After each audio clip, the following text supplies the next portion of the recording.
Review My Hero Academia saison 6 épisode 19, c'est maintenant, alors ne bougez pas. Salut à tous, j'espère que vous allez bien, je suis Rodway Senpai et depuis quelques temps je suis votre guide analyse sur pas mal d'animés et aujourd'hui on va faire ensemble la review de l'épisode 19 de My Hero Academia saison 6. Avant de commencer, je vais bien évidemment vous demander de liker et de vous abonner à cette chaîne si cette vidéo vous plaît. Je compte sur vous, on est parti. L'heure est grave, le combat contre les vilains de la Ligue de Libération a complètement dévasté certaines régions du Japon. Des prisons ont été attaquées permettant aux prisonniers de s'évader et de déferler sur le Japon. Les héros auparavant respectés sont tombés en disgrâce, suite à ça, le Japon est devenu une terre sans foi ni loi. Il est donc temps pour les héros, ou plutôt aujourd'hui, les gens capables de se battre, si je reprends les termes de l'épisode précédent, de se mettre au travail. Izuku fera partie de ces gens prêts à se battre à tel point qu'il a décidé de quitter définitivement le lycée Yue, qui était à la base, je vous le rappelle, son plus grand rêve. D'ailleurs, pour montrer à quel point tout cela semble être définitif pour Izuku, c'est le dernier mot qu'il a utilisé dans sa lettre à destination de ses amis de Yue pour leur dire au revoir. Il leur fait à tous ses adieux. Gros mystère pour moi, qu'est-ce que ça veut dire en réalité, je ne sais pas. Aujourd'hui, nous savons que le moindre mot a son importance dans n'importe quel animé ou manga,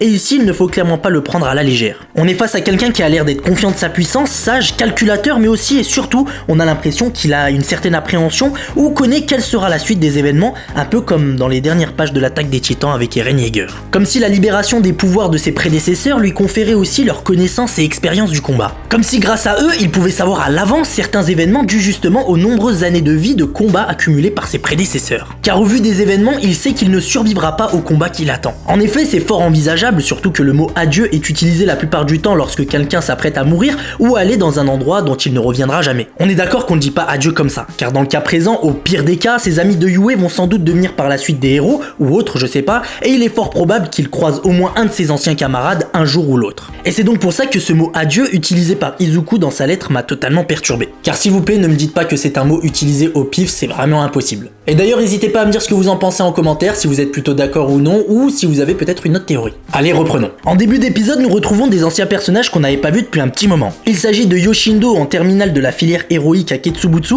et Tatami Nakagame qui sont dans le même parcours scolaire. Les deux héros semblent être à la recherche de rescapés afin de les sauver d'une probable attaque de vilains. Les deux héros parviennent à trouver les rescapés, mais malheureusement pour eux, ils ne veulent pas de leur aide et malgré le danger et le manque de vivres qui va bientôt se faire sentir, ils refusent encore une fois. Face à cette insécurité ambiante, au fait que les héros ont de nombreuses fois échoué, le chef des rescapés n'a aucune envie de partir se mettre à l'abri en laissant derrière lui sa ville. Il se croit capable de protéger ce qui est important pour lui, même quand le jeune héros en face de lui affirme que près d'ici, ils ont repéré des brainless et un vilain échappé de prison. Malgré leurs arguments, les deux héros repartent sans les rescapés. Mais tout juste à la sortie du bâtiment, ils reçoivent un appel de leur supérieur qui leur somme à tout prix de déguerpir au plus vite, le vilain est là. On voit que c'est un vilain capable de détruire des bâtiments de plusieurs étages. Il s'agit en fait de Muscular avec son alter renforcement musculaire qu'on connaît tous et dont on connaît tous la puissance monstrueuse. Suite à son apparition soudaine, Yo envoie Tatami appeler du renfort et protéger les rescapés pendant que lui essaye de le retenir. Malgré l'intervention de Tatami, les rescapés n'en font qu'à leur tête et partent affronter l'ennemi. En attendant, Muscular a déjà presque mis KO le jeune héros qui se dressait face à lui. Mais Yo va quand même réussir à utiliser son alter tremblement directement sur son ennemi qui à première vue ne va pas lui faire de dégâts. Sur le point de se faire tuer par Muscular, Yo est sauvé à la dernière minute par Izuku Midoriya qui envoie valdinguer l'ennemi. Et c'est enfin les retrouvailles entre Muscular et Izuku Midoriya. On se souvient tous de leur incroyable combat en saison 2 où on a pu voir notamment l'étendue des pouvoirs d'Izuku grâce à ce vilain.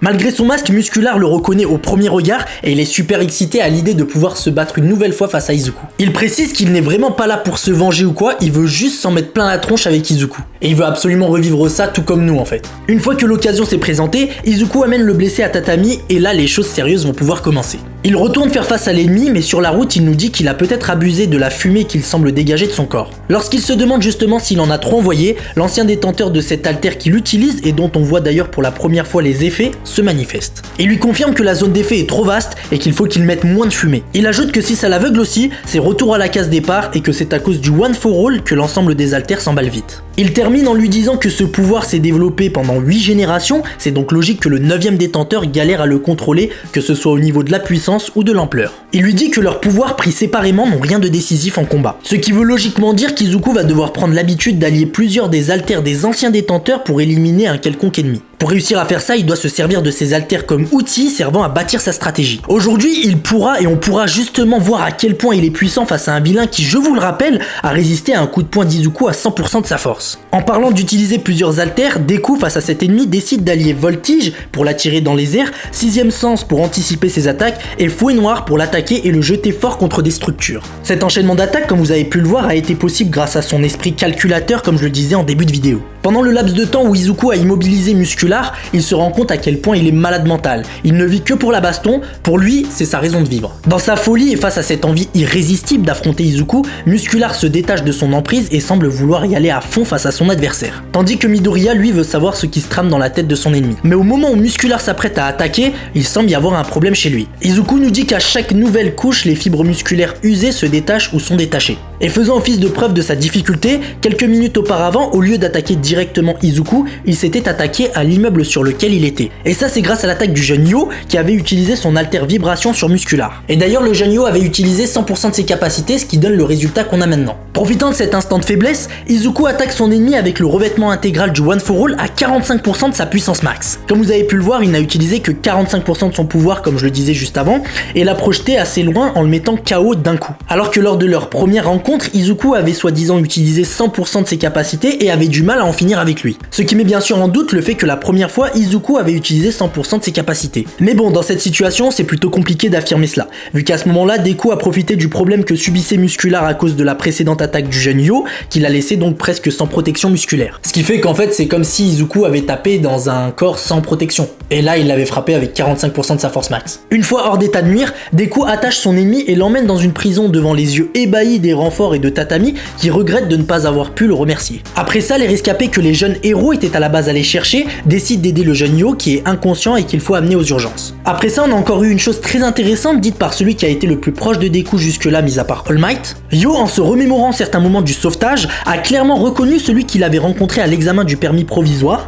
mais aujourd'hui, par rapport à avant, il ne dégage pas du tout la même chose et il se demande si c'était vraiment la même personne. Cette réflexion met le doigt sur, selon moi, quelque chose d'assez important. Malheureusement, il nous donne pas plus d'infos sur son ressenti, car au final, nous ne savons pas ce qu'il a ressenti à travers Izuku, si c'était plutôt quelque chose de positif ou plutôt quelque chose de négatif. Nous ne savons pas non plus s'il a ressenti quelque chose de bizarre dû au fait peut-être qu'il a senti plusieurs entités en lui au vu de la présence des anciens détenteurs, ou si c'est plutôt une question d'état d'esprit. Ce qui serait facilement compréhensible au vu du changement d'attitude d'Izuku qu'on a pu voir jusque-là. Une fois le prisonnier déposé dans ce qu'ils appellent aujourd'hui une prison mobile, Izuku repart aussi vite qu'il est arrivé et attend de recevoir un signal de son alter Sixième Sens. Suite à ça, il décide de rejoindre All Might où on apprend que celui-ci a réussi à avoir des gadgets pour Deku importés des États-Unis avant l'interdiction mise en place. Ce nouveau gadget s'appelle les gants médiums. On nous apprend que ce sont des prototypes et qu'ils sont incapables de tenir la puissance maximale du One for All. Ensuite vient le moment où Hawks contacte All Might pour avoir des nouvelles de Deku. Ils continuent à discuter et on nous apprend à ce moment-là que contrairement à ce que certaines personnes voudraient, donc d'attendre Shigaraki et le reste des ennemis en étant prêts à les affronter, Kizuku lui estime que si on les laisse se reposer tranquilles sans leur poser aucun problème, l'ennemi les écrasera. Comme ce qu'on a pu voir récemment avec la prison la plus sécurisée du Japon qui n'a pas tenu 20 minutes. Et encore 20 minutes, je suis gentil. Selon lui, on a donc plus de chances de les battre en les débusquant et d'ailleurs sur la fin de la discussion, on a l'impression qu'All Might faisait partie de ceux qui n'étaient pas d'accord avec Izuku. Cette scène est importante car on se rend compte que petit à petit, Deku prend des décisions qui ne vont pas dans le même sens que tout le monde. Ce qui évidemment, s'il arrive à prouver avec des actes qu'il avait eu raison, va lui faire prendre du galon et construire sa crédibilité de héros malgré son jeune âge. Après ça, on revient quelques jours plus tôt au moment où Deku est encore à l'hôpital. Un médecin vient faire le bilan de son état de santé et lui rappelle qu'il a été déjà prévenu qu'il pouvait risquer la paralysie à vie. Cependant, selon le médecin, cette fois-ci, il s'en sort mieux. Il précise qu'avant, ses blessures ressemblaient plutôt à des explosions internes. Mais aujourd'hui, la déflagration était externe et il ajoute que cette fois-ci, il a mieux utilisé son alter, ce qui a permis d'éviter que ses bras volent en éclats avec un renforcement sur et sous la peau. Il conclut en disant que ses blessures se ressemblent mais que son corps cette fois-ci était mieux préparé. Et à partir de maintenant, il faudra qu'il fasse attention du coup. Tout ça prouve tout de même qu'Izuku a bien évolué entre sa toute première grosse blessure et celle-ci. Mais ça veut aussi dire qu'il lui reste encore pas mal de chemin à parcourir pour contrôler entièrement son pouvoir sans se blesser. Fort heureusement, aujourd'hui, on sait qu'il n'est pas obligé de compter à 100% sur le One for All, étant donné qu'il détient les haltères des anciens détenteurs, ce qui va lui permettre de minimiser les dégâts sur son corps. Bien sûr, face une nouvelle fois à son fils encore hospitalisé, Inko Midoriya, la mère d'Izuku Midoriya, veut des explications de la part d'All Might. Avec l'accord de Deku, évidemment, All Might lui explique absolument tout, même l'obtention de plusieurs haltères, ce qui semble en fin de compte encore plus la faire flipper. D'ailleurs, je sais pas si vous avez remarqué, mais on a eu durant cette scène une petite preuve d'un possible désaccord entre Izuku et All Might. Pendant leur discussion avec sa mère pour la rassurer, il dit qu'ils protégeront Izuku face à tous ses ennemis à Yue. Mais tout de suite, en entendant cela, Deku refuse d'aller à Yue. Cette réponse est assez logique de sa part et facilement prévisible pour All Might, vu que comme on le sait tous, l'ennemi en a appris Izuku et le protéger à un endroit où tout ce qu'il aime se trouve n'est selon lui pas raisonnable. Il sait qu'à tout moment ils peuvent se faire attaquer et il est absolument hors de question de rester près de ses proches car ça les mettrait logiquement en danger. Après le traumatisme de Jaku, il était évident qu'Izuku fasse ce choix car il sait qu'All for One reviendra l'attaquer. Maintenant sa mère en sachant cela craque complètement, elle a terriblement peur pour son fils, ce qui est logique, et ne sait clairement pas quoi faire étant donné la gravité de la situation. Izuku tente de la rassurer du mieux qu'il peut en lui promettant qu'il fera tout pour rester en vie. Face à cette scène et à la détermination d'Izuku à accomplir cette tâche, All Might décide de suivre son élève dans ses futures aventures. Après ça, Best Jainist, Hawks et Endeavor ont été mis au courant de la décision qu'avait pris Izuku Midoriya, donc de quitter Yue et d'aller débusquer ses ennemis. Cette décision les arrange complètement vu que Deku est le plus à même de mettre la main sur leurs ennemis. D'ailleurs à la base ils allaient lui proposer d'être justement un pilier dans leurs opérations. Ensuite, comme je m'y attendais, Izuku est allé rendre visite à Grand Torino pour lui expliquer ce qui s'était passé avec son ancien ami Nana Shimura. En réponse à tout ce qu'il lui a dit, je vais pas vous faire un résumé de tout ce qu'il a dit, mais en gros, Grand Torino fait promettre à Izuku de bien botter les fesses de l'Alliance. Afin de symboliser tout cela, Grand Torino va lui donner son écharpe pour en quelque sorte continuer à le suivre dans ses aventures et bien sûr montrer définitivement qu'il va prendre sa retraite. Et une retraite bien méritée. Izuku porte aujourd'hui presque à lui seul les espoirs de tous les héros, de toute une population, de tout un pays sur ses épaules. Aujourd'hui, son objectif est clair, il doit débusquer à tout prix l'Alliance afin de les surprendre et ne surtout pas leur laisser le moindre répit pour avoir une chance de gagner cette guerre. Heureusement pour ça, il n'est pas seul. Il peut compter sur le numéro 1 des héros Endeavor, le numéro 2 Hawks, le numéro 3 Best Jainist